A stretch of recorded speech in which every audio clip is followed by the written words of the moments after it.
Hey, amazing viewers! Before we go into this riveting narrative, drop your location in the comments below. We love connecting with you all around the world. Also, if this is your first time here, press the subscribe button and join our incredible journey. Let's hit 10,000 subscribers this month together. Your support means everything. The whisper that changed everything.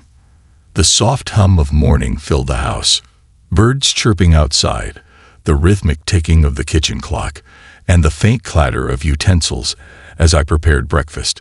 The air smelled of fresh brewed coffee and warm butter melting over toasted English muffins. It was a quiet routine, one I had clung to over the last 2 years, ever since my husband, James, had passed away. "Emma, breakfast is ready." I called up the stairs, setting a plate on the counter. I heard the familiar sound of hurried little footsteps making their way down from the second floor. My 8-year-old daughter, Emma, entered the kitchen, her dark hair slightly messy from sleep, her bright hazel eyes peeking up at me. "Morning, Mom," she mumbled through a yawn before hopping onto a chair. "Morning, sweetheart." I smiled, pouring her some cranberry juice. She was the reason I got out of bed every morning, the reason I didn't completely fall apart when my world shattered. James had been my rock, my partner, my best friend. Losing him had felt like losing a limb. Something vital ripped away, leaving a wound that would never truly heal. But Emma had been my lifeline. Her laughter, her innocence, her love kept me going. "Are you working at the hospital today?" she asked, biting into a muffin. I sighed, nodding. "Yeah, night shift. Grandma will pick you up from school." Emma paused, her small fingers toying with the edge of her plate. "Oh." That single syllable carried something strange, hesitation. I set my coffee down, watching her carefully. "You okay with that?" She shrugged, then nodded quickly. "Yeah, it's fine." But I wasn't convinced. Betty Harrison, my mother-in-law, had always been kind, at least on the surface. She was polite, never openly cruel, and had taken a more active role in Emma's life since James's passing. Yet there was something about her that never sat right with me. A feeling, a whisper in the back of my mind that told me to be careful. And that feeling had only grown stronger after James died. I glanced at the framed family photo on the kitchen shelf. It was taken just weeks before James's sudden illness. We were standing on the beach, James holding Emma in his arms, all three of us smiling. Everything had seemed perfect. Then, out of nowhere, he got sick. 3 days later, he was gone. The doctors had called it unexplained acute heart failure, but I had been a nurse for 10 years, and something about his symptoms, about how quickly everything happened, didn't make sense. But what could I do? Confront a grieving mother and demand answers? There was no proof, only a gut feeling that something wasn't right. "Mom." Emma's voice pulled me back to the present. I blinked, realizing I'd been staring at the photo too long. "Sorry, sweetheart. Just thinking." I forced a smile and glanced at the clock. "We need to hurry or you'll be late." Just as we grabbed our things and headed for the door, the phone rang. I glanced at the screen. Betty. My stomach tensed as I answered. "Hello." "Margaret, dear." Her syrupy voice came through. "I'm feeling under the weather today. I think I'll be better than staying home." "Are you all right? Do you need me to call a doctor?" I asked instinctively. No, nothing serious," she assured me. But there was something else in her voice, something I couldn't quite place. "But could you stop by with Emma? I'd love to see my granddaughter." There it was again, that feeling. I hesitated, glancing at Emma. She had already slipped on her shoes, standing by the door with her backpack slung over her shoulders. "All right," I said slowly. "I'll come by after dropping her off at school." "Oh, wonderful. You're such a good daughter-in-law." The words lingered in my ears even after I hung up. Something felt off. As I drove Emma to school, I noticed my hands gripping the steering wheel a little too tightly. I forced myself to relax, inhaling deeply. Next to me, Emma stared silently out the window. She was usually chatty in the mornings, pointing out passing dogs or making up stories about people on the sidewalk. But today, she was quiet. "Emma," I asked, keeping my voice light. "You okay?" She hesitated, then nodded. "Yeah."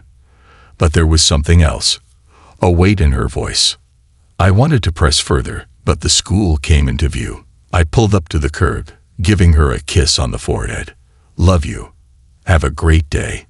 She smiled, small, but real. "Love you too, Mom." As I watched her disappear into the school building, I couldn't shake the unease settling in my chest. The mansion on Blackwood Lane. Betty's house stood tall at the end of Blackwood Lane, an old Victorian mansion with white walls and green trim.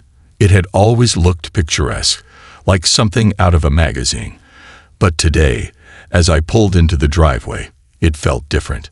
The gate was ajar. The towering oak trees in the yard cast long shadows over the path leading to the door. The sky, once bright and blue, had turned an ominous shade of gray. A shiver crawled up my spine as I stepped out of the car. I knocked on the heavy wooden door. "It's open," came Betty's voice from inside. I pushed the door open, stepping into the house. The scent of old furniture mixed with something faintly chemical filled the air. The house was spotless, as always, but something about it felt stale. "I'm upstairs," she called. I climbed the grand staircase, my footsteps echoing against the hardwood floors. As I reached the landing, I noticed Emma's framed pictures hanging along the hallway. A perfect, doting grandmother. But something in my gut still whispered, "Be careful." I entered Betty's bedroom to find her sitting up in bed, her silk pajamas draped over her frail frame. Her face was paler than usual, but her eyes gleamed. "Margaret," she said warmly. "Thank you for coming." I studied her with a nurse's trained eye. Her breathing was even, her color only slightly off. If she was sick, it wasn't anything serious. "I'll make some tea," I said, turning toward the door. Just as I did, there was a noise downstairs, a small thump, like something, or someone, had moved. I froze. Then, the sound of tiny footsteps. A child's footsteps. My breath hitched. Emma was at school. There shouldn't be any children in this house. Betty's smile never wavered. "You always take such good care of me, dear." For the first time, I saw it. That gleam in her eyes, that knowing look. And then, in the silence, a whisper. Not from Betty. From behind me. "Mom, we have to leave." I turned so fast, my heart nearly stopped. Emma stood in the doorway, her small face pale, her wide eyes filled with something I had never seen before. Terror. Secrets beneath the surface.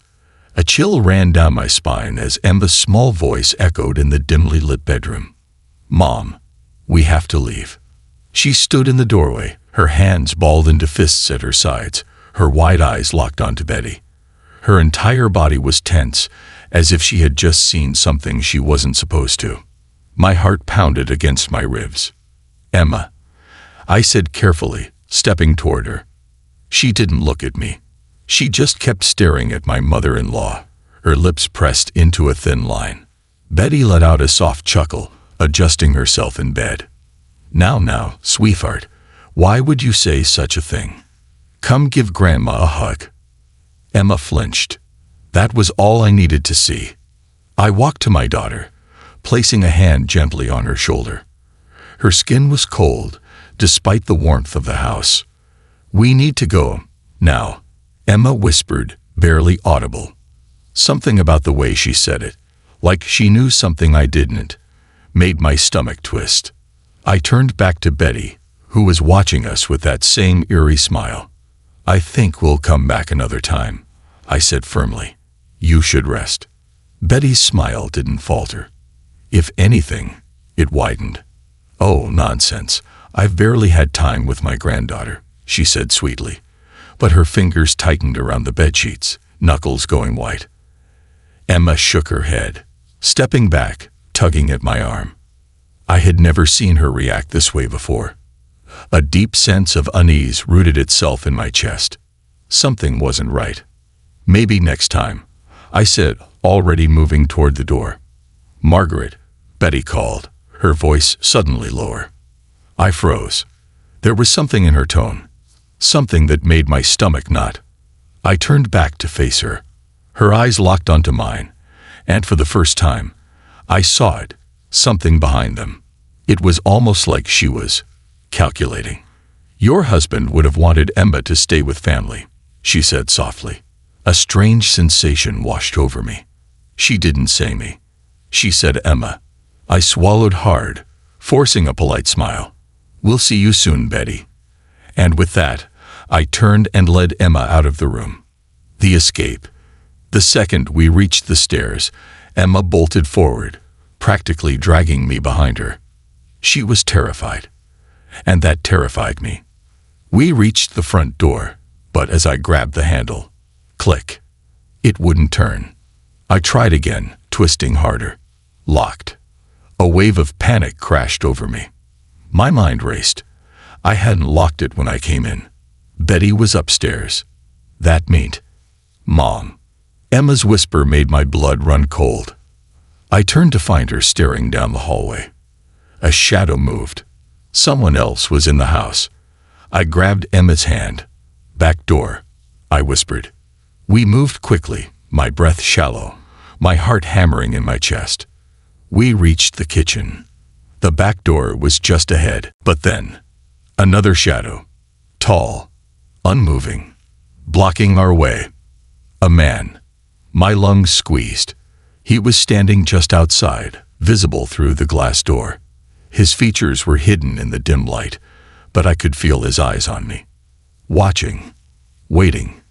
Emma clutched my hand tighter.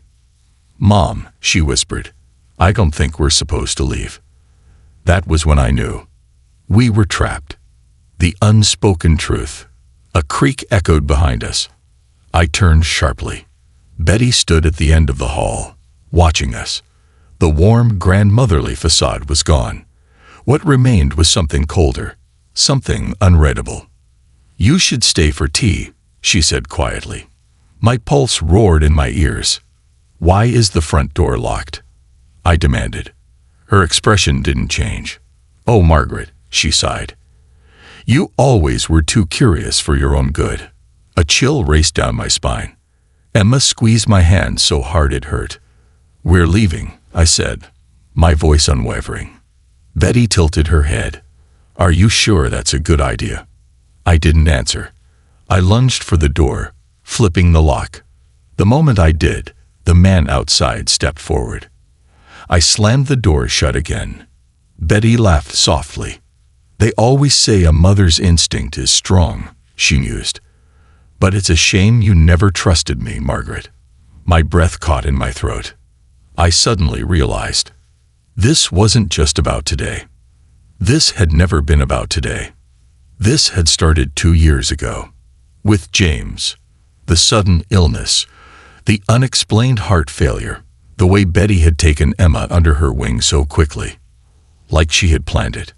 I stared at her, my chest tightening with realization. "You," I whispered. "You did something to James." Betty didn't blink. And that was my answer. She didn't deny it. The world tilted. I felt sick. I had spent the last 2 years questioning what happened to my husband, convincing myself that maybe it was just a tragedy, that maybe I was overthinking it. But I hadn't been wrong. I had been right all along. Betty smiled softly. "I did what was necessary," she said. Rage boiled under my skin. "Necessary?" My voice shook. Emma looked up at me, her eyes wide with fear. I had to get her out. Now. I glanced at the man outside. He was still standing there, waiting. I turned back to Betty. Then, an idea struck me. I exhaled slowly, loosening my posture. "You're right," I said quietly. "Maybe we should stay for tea." Betty's eyes flickered with something. Satisfaction. Emma looked at me, confused. but I gave her the smallest nod. A signal. Trust me. Betty turned, leading us toward the dining room. I followed, but my mind was already racing. I needed a plan. Because one thing was clear. If I didn't get Emma out of this house soon, we might never leave at all. A mother's instinct. I forced myself to walk calmly into the dining room, even though my heart was hammering so hard I could barely hear anything else. Emma clung to my side, her small fingers gripping my arm so tightly that I could feel the tremble in her hands. I wanted to scoop her up and run, but I had to be smart. I had to be careful. Betty moved slowly, gracefully, like she had all the time in the world. She gestured toward the polished wooden dining table, already set with teacups, a porcelain teapot, and a tray of neatly arranged cookies. "Sit, dear," she said in that honey tone. "Let's talk." I hesitated. I didn't want to sit. I didn't want to be in this house for one more second. But the man outside was still there, watching, waiting. I glanced at Emma. Her breathing was quick, her body rigid with fear. I forced myself to smile. "Of course," I said, my voice light, almost agreeable. I pulled out a chair for Emma and gave her a reassuring nod before sitting next to her. Betty took her place across from us, pouring steaming tea into delicate china cups. "You used to love my tea, Margaret," she mused. I didn't respond. I couldn't. Because my mind was replaying everything. The way James had gotten sick so suddenly, the way Betty had been there every step of the way, too eager to take care of things, too quick to step into our lives. The way she had looked at Emma today, like she wasn't just her grandmother, like she owned her. I gritted my teeth. "What do you want, Betty?" I asked, my voice low. She took a slow sip of tea, then smiled. "I want what's best for my granddaughter." My stomach churned. Emma shifted in her chair. I reached under the table and squeezed her knee. "We're leaving," I said, keeping my voice even. Betty sighed, setting down her cup with a soft clink.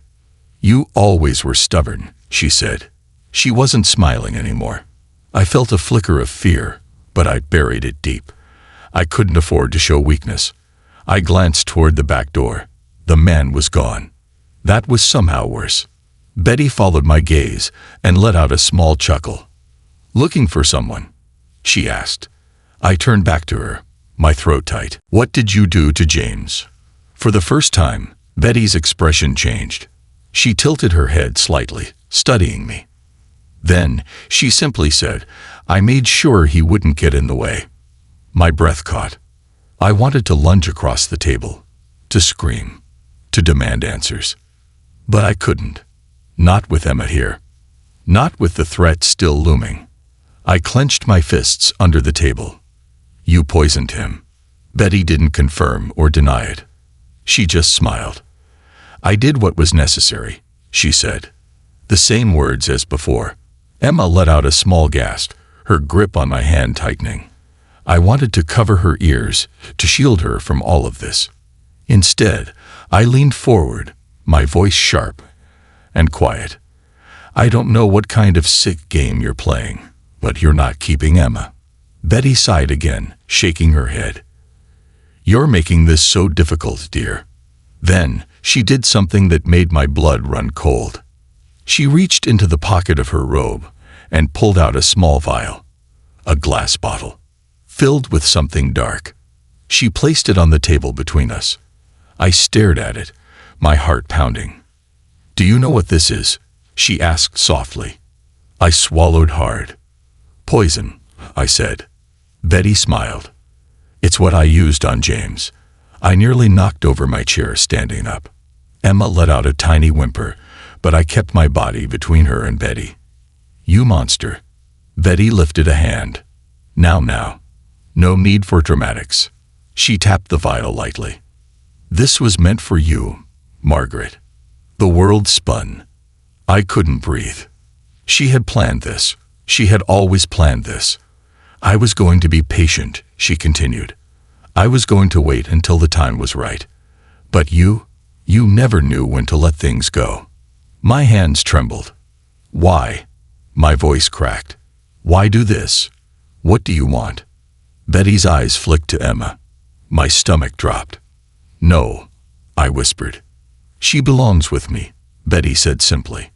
James was always weak, but Emma is special. My pulse roared in my ears. I turned to Emma, who was pale and trembling. I need you to listen to me, I whispered. When I tell you to run, you run. Emma nodded quickly, her little face filled with terror.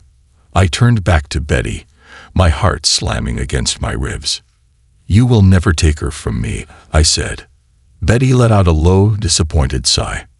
Pity, she murmured. Then she reached for the vial. I moved before she could. With one swift motion, I grabbed the teapot and threw it across the table. It shattered, scalding tea splashing everywhere. Betty shrieked in pain, knocking over her chair as she stumbled back. Run, I screamed at Emma. She bolted. I lunged after her, racing through the house. Footsteps thundered behind us. Someone else was moving, coming for us. I grabbed Emma's hand, yanking open the front door. A figure stepped in front of us. The man. The one from the backyard. I skidded to a halt, shielding Emma behind me. He was huge, solid, unmoving. Get out of our way, I hissed. He didn't move. Behind me, Betty's voice rang out. Don't hurt her, she said. Just bring them back. Emma clung to me, her small body trembling. I had seconds to decide. Then, I saw it. The heavy glass lamp on the entryway table. I grabbed it and swung. It crashed into the man's head. He grunted, stumbling back. That was all we needed. I grabbed Emma and ran. Out the door, down the steps, into the night. Betty's furious scream echoed behind us. I didn't stop. I didn't look back. I ran like my life depended on it. Because it did. Because Emma's did. The desperate escape. The cold night air hit my face like a slap as we stumbled onto the driveway. My breath came in ragged gasps, and my heartbeat thundered in my ears. Emma's small hand was still gripped tightly in mine, her fingers clammy with fear. Behind us, Betty's furious scream cut through the night. Stop them! I didn't turn around. I didn't dare. The only thing that mattered was getting Emma away. My car was parked just a few yards away, but the weight of the moment stretched it into an impossible distance. My hands fumbled for my keys in my coat pocket, my fingers trembling so violently that I nearly dropped them. Then, heavy footsteps. Behind us. Coming fast. Emma let out a tiny, frightened whimper, and I knew we didn't have time. I spun around just as the large man, Betty's accomplice, barreled toward us. His shadow loomed in the dim glow of the street lamp, his broad frame blocking our only escape route. His face was still dripping with blood from where I had smashed the lamp over his head. But he didn't stop. Didn't even slow down. I shoved Emma behind me. "Get-in-dacar," I shouted. I didn't wait to see if she obeyed. I moved. With everything I had, I threw my entire weight into him, slamming my shoulder against his chest. It was like hitting a brick wall. He barely budged. But I did. Pain exploded through my arm as I hit the ground hard, the rough gravel scraping against my skin. "Mom." Emma's panicked voice rang out. I forced myself up, dizzy, my vision blurring at the edges. The man was already reaching for me, his massive hand closing around my arm like a vice. "No," I gasped, twisting, trying to break free. It was useless. He was too strong. I struggled, thrashing, but he held firm. And then, a scream. Not from me. From Emma. I jerked my head toward her just in time to see Betty, her perfect, polished, doting grandmother facade completely gone, grabbing Emma by the wrist. Emma's face twisted in pure terror. "Let me go," she cried, kicking and fighting, her small frame thrashing. Betty's grip only tightened. "Emma," I choked out, panic shredding my voice. Betty turned to me and smiled. "I told you, Margaret," she said softly. "She belongs with me." A white-hot wave of rage shot through my veins. Something snapped inside me. I wasn't just afraid anymore. I was furious. With a burst of strength I didn't even know I had, I drove my knee up, hard, into the man's gut. He let out a grunt of pain, his grip loosening just enough. I didn't hesitate. Didn't think. I yanked free and ran straight toward Betty. Emma was still fighting, still screaming, but Betty was dragging her backward, toward the house. No, no, no. I lunged, reaching out. My fingers closed around Betty's arm. She barely had time to react before I ripped her away from my daughter. She staggered, letting out a startled cry. Emma stumbled backward into my arms, and I held her so tightly I thought I might break her. Tears streamed down her little face, her chest heaving. I turned, ready to run again. But the man was already recovering, and Betty was laughing. "You really think you can get away from me?" she taunted. I didn't answer. I did the only thing I could do. I ran. With Emma in my arms, I sprinted to the car, fumbling with my keys as I yanked open the door. "Get in," I gasped. Emma scrambled inside just as I threw myself into the driver's seat, my hand shaking as I shoved the key into the ignition. The engine roared to life. The headlights flared on, illuminating the dark driveway. Betty and her accomplice stood just feet away, watching us. She was still smiling, as if she knew something I didn't. My hands clenched around the wheel. "Mom," Emma whispered. "Go." I slammed my foot on the gas. The tires screeched against the pavement as the car lurched forward, speeding down the road. I didn't look back. Not until we were miles away, unraveling the truth. I didn't stop driving until I was sure we weren't being followed. My hands were still trembling. My mind was still racing. Beside me, Emma sat curled in the passenger seat, her knees drawn up to her chest. Her little body was still shaking, her eyes wide and distant. I reached out, placing a hand on hers. "You're safe now," I whispered. She didn't say anything, just nodded. But I knew better. She wasn't safe. Neither of us were. Not until I ended this. I pulled into a gas station parking lot, my breathing still uneven. My hands felt numb as I pulled out my phone. There was only one person I could call. Someone I should have called a long time ago. James's best friend, Detective Mark Holloway. I pressed the call button, my heart hammering as the line rang once, twice. Then, Holloway came, his familiar, gruff voice. "Mark," I whispered, my voice shaking. "I need your help." Silence. Then, "Margaret." He sounded wide awake now, alert. "What's wrong?" I swallowed hard, gripping the steering wheel so tightly my knuckles turned white. "It's about Betty," I said. "I think she killed James. And now," I glanced at Emma. "Now she's trying to take my daughter." Another pause. Then, "Where are you?" Mark asked, his tone deadly serious. I told him. "Stay put," he ordered. "I'm on my way." The line went dead. I exhaled shakily, my body finally slumping against the seat. Emma shifted beside me, her voice barely above a whisper. "Mom." I turned to her. Her eyes were still filled with fear. But beneath that, something else. Something I had never seen before. A kind of knowing. A kind of warning. "Mom," she whispered again. "I don't think she's going to stop." I swallowed hard. Neither did I. The final confrontation. I sat in the dimly lit gas station parking lot, gripping the steering wheel so tightly that my knuckles turned white. My pulse was still racing, my mind running 1,000 miles per hour. Emma sat beside me, curled into herself, her small fingers gripping the seatbelt strap across her chest. Detective Mark Holloway was on his way. But I knew one thing for certain. this wasn't over. Not yet. Betty wouldn't just let us go. She had planned this, had manipulated everything from the very beginning, had murdered my husband and gotten away with it. And now, she wanted my daughter. She wasn't going to stop. Not unless I stopped her first. The past revealed. Mark arrived within 15 minutes, pulling up in his unmarked sit-in.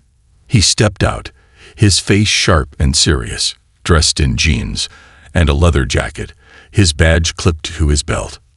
"Margaret," he greeted, his eyes scanning my face, then landing on Emma, who sat motionless in the passenger seat. "Tell me everything." I did. I told him about the night at Betty's house, about the locked doors, the man who had tried to stop us. I told him about the vial, the one Betty had casually placed on the table like it was nothing. And I told him about James, about my suspicion. Mark listened, his expression darkening with every word. When I finished, he was silent for a long moment. Then, he exhaled sharply. "I always knew something was off," he muttered. "But I could never prove it. The toxicology report came back clean when James died. There was nothing in his system." "But she admitted it, Mark," I said, my voice shaking. "She admitted she did something to him." Mark ran a hand through his short-cropped hair, then let out a slow breath. "If she's as careful as I think she is, she wouldn't have used something easily traceable," he said grimly. "She probably used something undetectable, something that mimics natural causes." I swallowed hard. "She's not going to stop," I whispered. "No," Mark agreed. "She won't." Then he straightened, his expression hardening. "Which is why we have to make sure she never gets the chance again." The trap. Mark had a plan, but it was risky. "She thinks you're afraid," he said, "and she thinks you're running." I nodded. "Which means she's expecting you to go into hiding. She won't be prepared for the opposite." I frowned. "What are you saying?" He leaned in slightly. "I'm saying you called her," he said. "Tell her you want to meet." My blood ran cold. "No way." "Listen to me," Mark said firmly.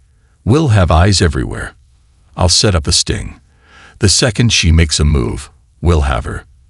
And this time, she won't get away with it." I hesitated. Emma sat quietly beside me, listening, her face pale. She reached out, touching my hand. "Mom," she said softly, "I think you should do it." My throat tightened. I looked at her, at the trust in her big hazel eyes.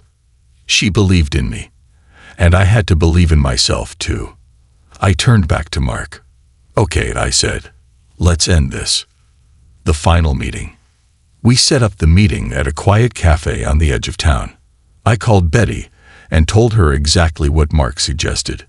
"Betty," I said, keeping my voice low, shaky, like I was scared. "You were right. I overreacted. I don't want Emma to grow up without family." There was a long pause. Then she sighed softly. "I knew you'd come around, dear," she murmured. The way she said it made my skin crawl. "We should talk," I continued, "face to face. Just you and me." She agreed immediately. "Of course, darling. I'll see you soon." I hung up and turned to Mark, who nodded approvingly. "It's a setup," I whispered. Mark's jaw tightened. "And we'll be ready." The moment of truth. I arrived at the cafe alone. Emma was safe, back at the station with officers watching over her. I sat at the corner booth, my hands wrapped around a cup of tea I wasn't drinking.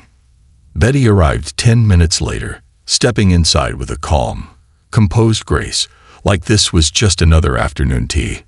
She slid into the seat across from me, smiling that same too-perfect smile. "You did the right thing, dear," she said sweetly. I forced a weak nod. "Emma needs stability," she continued. "And you, well, you're not strong enough to do it alone." My fingers tightened around my cup. "I love James," I said quietly. "I still love him." Betty sighed dramatically, shaking her head. "James was weak," she said simply. "He never understood the bigger picture." I forced myself to look into her eyes. You killed him, I said. She didn't even flinch. Some things are necessary, she said smoothly. And that was it. That was all Mark needed. The second the words left her mouth, officers swarmed the cafe. Betty's eyes widened as hands grabbed her arms, as her body was pulled away from the table. Margaret, she shrieked, you don't understand. I stood, my hands shaking, watching as they dragged her away. She fought. She screamed. But I didn't look away. Because for the first time in years, I wasn't afraid. For the first time, I knew she couldn't hurt us anymore. And then, just as they were shoving her into the police car, she turned. Her wild eyes met mine. And she smiled. A slow, knowing smile. You think this is over, she murmured. Chills ran down my spine. Then she was gone. The aftermath. It was over. Or at least, that's what everyone told me. The case was airtight. Betty was facing murder charges. The evidence was stacking against her. And yet, I couldn't shake the feeling. The feeling that she had planned for this. That she knew something I didn't.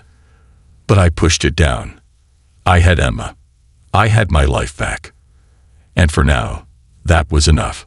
1 week later, I was tucking Emma into bed when she suddenly grabbed my wrist. Mom. I looked down at her, brushing a strand of hair from her face. What is it, sweetheart? She hesitated. Then she whispered, I think Grandma had a backup plan. My blood ran cold. My breath hitched. And in that moment I knew. This wasn't over. Not yet. Maybe not ever. This concludes the story. Thank you for watching until the end. I hope you found it enjoyable.